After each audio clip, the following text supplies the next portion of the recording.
Licence ಇಲ್ಲದಿದ್ದರೂ ಸ್ಪೀಡಾಗಿ ಗಾಡಿ ಓಡಿಸ್ತಾರೆ ನಮ್ಮ ದಾಂಡೇಲಿಯ ಮಕ್ಕಳು. ಲೈಸೆನ್ಸ್ ಇಲ್ಲದೇ ಇದ್ದರೂ ಸ್ಪೀಡಾಗಿ ನಮ್ಮ ದಾಂಡೇಲಿಯ ಮಕ್ಕಳು ಬೈಕ್ ಓಡಿಸುತ್ತಾರೆ.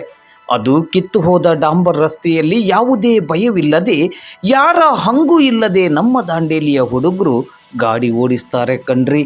ಬೆಳ್ಳಂಬೆಳಗ್ಗೆ ಟ್ಯೂಷನ್ಗೆ ದ್ವಿಚಕ್ರ ವಾಹನಗಳ ಮೂಲಕ ಬರುವ ಗಂಡ್ಮಕ್ಳು ಹೆಣ್ಮಕ್ಳು ಗಾಡಿ ಓಡಿಸುವ ಪರಿ ನೋಡಿದರೆ ಮುಕ್ತಿ ವಾಹನಕ್ಕೆ ಹೆಚ್ಚಿನ ಪ್ರಮಾಣದಲ್ಲಿ ಬೇಡಿಕೆ ಬರುವುದರಲ್ಲಿ ಯಾವ ಅನುಮಾನವೂ ಇಲ್ಲ ಕಣ್ರಿ. ಎಷ್ಟು ದಿನ ಹೀಗೆ ಎರ್ರಾಬಿರ್ರಿ ಗಾಡಿ ಓಡಿಸ್ತಾರೆ ನೋಡೋಣ. ಆಗಸ್ಟ್ 1ರಿಂದ ರಾಡರ್ ಗನ್ ಕಾರ್ಯಾಚರಣೆ ಆರಂಭವಾಗಲಿಕ್ಕಿದೆ. ಮುಂದೆ ಕಾದು ನೋಡೋಣ.